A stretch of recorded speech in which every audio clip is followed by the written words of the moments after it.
గెలిపిద్దాం గెలిపిద్దాం గెలిపిద్దాం జై తెలంగాణ.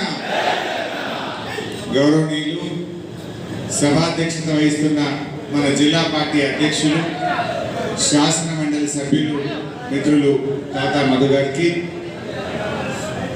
మన కేసీఆర్ గారి ఆశీస్సులు, మీ అందరి సహకారంతో కాబోయే మన ఖమ్మం పార్లమెంట్ సభ్యులు, మన పార్లమెంటరీ పార్టీ నాయకులు, గౌరవనీయులు పెద్దలు నామా నాగేశ్వరరావు గారికి, గౌరవ రాజ్యసభ సభ్యులు మిత్రులు వడ్డీరాజు రవిచంద్ర గారికి, మన మాజీ మంత్రివర్యులు గౌరవనీయులు మిత్రులు పువ్వాడ అజయ్ గారికి, గౌరవనీయులు మాజీ శాసనసభ్యులు వెంకట వీరయ్య గారు, మాజీ మంత్రివర్యులు వనమా గారు, మాజీ శాసనసభ్యులు మచ్చా నాగేశ్వరరావు గారు, తాటి వెంకటేశ్వర్లు గారు, మన జెడ్పీ చైర్మన్ సోదరుడు కమల్ రాజు గారు, మన మేయర్ గారు నీరజ గారు, మరి రమణ గారు, కృష్ణ గారు, ఇంకా వేదిక మీద ఉన్న ఉద్యమకారులు, పార్టీ సీనియర్ నాయకులు, మండల పార్టీల ముఖ్య నాయకులైనటువంటి మీ అందరికీ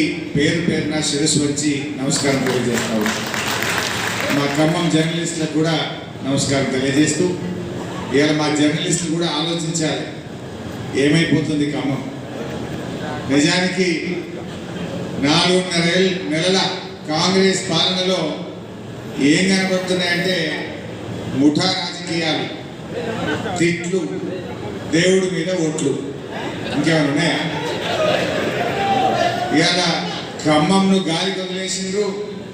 వాళ్ళ కుమ్ములాటలతో వాళ్ళ కుటుంబ సభ్యులకు టికెట్లు కావాలని ఢిల్లీ చుట్టూ బెంగళూరు చుట్టూ చక్కర్లు కొడతా ఉన్నారు. ఖమ్మం ప్రజలు త్రాగునీరు రాక, ఖమ్మం జిల్లా రైతులు సాగునీరు రాక, కరెంటు నాణ్యమైన కరెంటు రాక ప్రజలంతా కష్టాలు పడతా ఉంటే వీళ్ళు మాత్రం టికెట్ల కోసం ఢిల్లీ చుట్టూ బెంగళూరు చుట్టూ తిరుగుతూ ఉన్నారు. అభివృద్ధిని మర్చిండ్రు. ఈ జిల్లాను మరి పూర్తిగా భ్రష్టు పట్టించేటువంటి పనిలో ఉన్నారు. ఆనాడు బీఆర్ఎస్ పార్టీ ఉంటే ఈ కార్యక్రమానికి వచ్చినటువంటి ముఖ్య అతిథిగా మనకి అందరికి కూడా దిశానిర్దేశకులు హరీష్ రావు గారికి, అదేవిధంగా వేదిక మీద ఉన్నటువంటి పెద్దలకు, మరి ముఖ్యంగా ఇక్కడికి వచ్చినటువంటి మొత్తం కూడా పార్లమెంటు కాన్స్టిట్యూన్సీ ఉన్నటువంటి ముఖ్య నాయకత్వం అంతా కూడా వచ్చింది. మండల లెవెల్లో ఉన్నటువంటి నాయకత్వం వచ్చింది. ఒక్క 4-5 మండలాలు తప్పితే మిగతా వాళ్ళందరూ కూడా చాలా బ్రహ్మాండంగా వచ్చారు. మీరందరూ కూడా గత 25 సంవత్సరాల నుంచి ఇందులో ఎక్కువ భాగం నాతో పాటు పనిచేసిన వాళ్ళు, నాతో పాటు నడిచిన వాళ్ళు ఉన్నారు. మీ అందరినీ నేను కోరుకునేది ఒకటే, మొన్న ఎన్నికల్లో మనం ఊహించలేదు, ఖచ్చితంగా కూడా మనం గెలుస్తాం అనుకున్నాం. ఎవరైతే ఇప్పుడు మన అభ్యర్థులు వేదిక మీద ఉన్నారో వాళ్ళ గురించి మీరు కూడా చాలా కష్టపడ్డారు. నాయకుడు కేసీఆర్ గారు కూడా గత 10 సంవత్సరాల నుంచి బ్రహ్మాండంగా అన్ని విధాలు కూడా, ఒక పక్క సంక్షేమం, రెండో పక్కన అభివృద్ధి కార్యక్రమాలు కూడా బ్రహ్మాండంగా చేశారు. ఇవన్నీ ప్రజల్లో ఉన్నాయి. ప్రజలు ఖచ్చితంగా కూడా మరోసారి మనల్ని గెలిపిస్తారని మనం అందరం కూడా ఆశపడ్డాం. కానీ మనం అనుకున్న దానికి భిన్నంగా రిజల్ట్స్ వచ్చినాయి. నేను ఇప్పటికీ గత 30 రోజుల సంది ఇక్కడే కంటిన్యూగా ఉన్నాను. ఇప్పటికి దగ్గర 27 మండలాల వరకు మీటింగులు కూడా అయిపోయినాయి. ఇంకా 1-2 మండలాలు చెప్తే మిగతా మీటింగ్లు అన్నీ కూడా అయిపోయినాయి. నేను మిమ్మల్ని కోరుకునేది ఒకటే, మాకంటే వేదిక మీద ఉన్నటువంటి మాకంటే కూడా ఎందుకు మనం ఓడిపోయినాం, మన బూత్లో, మన వార్డులో, మన ఇంటి పక్కన, మన గ్రామంలో ఏం జరిగిందని ఎస్ఎస్ చేసే కెపాసిటీ మీకు ఉంది.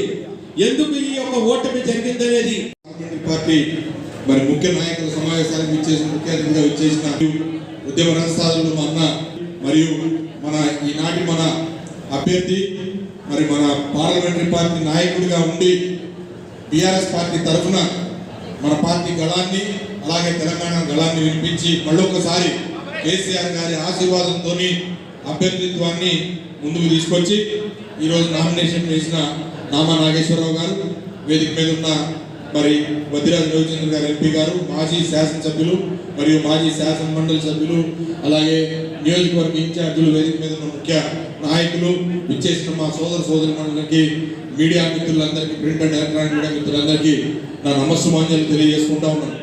ఇవాళ జరుగుతున్న ఈ పార్లమెంట్ ఎన్నికలు మన తెలంగాణకు సంబంధించినంత మటుకు మాత్రం ఒక ప్రత్యేకమైన పరిస్థితుల్లో మన పార్టీకి చాలా ముఖ్యమైన ఎన్నికలు. బీఆర్ఎస్ పార్టీ మళ్ళీ తెలంగాణకి శ్రీరామ రక్ష అని చెప్పి తెలియజేయటం కోసం అని చెప్పి ఈ బీఆర్ఎస్ అభ్యర్థులందరూ అత్యధిక స్థానాల్లో గెలవడం కోసం, గెలిచి మళ్ళీ తెలంగాణ పక్షం వహించడం కోసం ఇవాళ మనందరం కూడా నడుము బిగించాల్సిన అవసరం ఉంది. ఎందుకంటే గత శాసనసభ ఎన్నికల్లో కొంత ప్రతికూల వాతావరణాన్ని చూసిన తర్వాత ప్రజలు కొంత మోసపోయి ఇప్పుడు మోసపడుతూ ఉన్నారు. ఎప్పుడైనా సరే మనం అటు టీఆర్ఎస్ పార్టీకి కానీ బీఆర్ఎస్ పార్టీకి కానీ తెలంగాణ ప్రజలకు శ్రీరామ రక్ష ఉన్నది కేసీఆర్ గారు మాత్రమే తప్పితే వేరే ఎవరు లేరు. తెలంగాణ సమాజానికి ఏ కష్టం వచ్చినా కూడా అది ఉమ్మడి ఆంధ్రప్రదేశ్లో కానీ, తెలంగాణ ఏర్పడిన తర్వాత కానీ, 10 సంవత్సరాల పరిపాలనలో కానీ 4 నెలల్లోనే ఇన్ని సమస్యలతో ప్రజలు కొట్టుమిట్టాడుతూ ఉన్నారు. ఇచ్చిన హామీలు పక్క నెరవేరకపోగా మనం చేసిన మంచి కార్యక్రమాలన్నీ కూడా అటకెక్కినాయి. ఒక కార్యక్రమాన్ని కూడా ముందుకు తీసుకెళ్ళలేని పరిస్థితుల్లో ఉన్నారు. కొన్ని కావాలని ఆపారు, కొన్నిటిని వాళ్ళు నిర్వహించలేదు.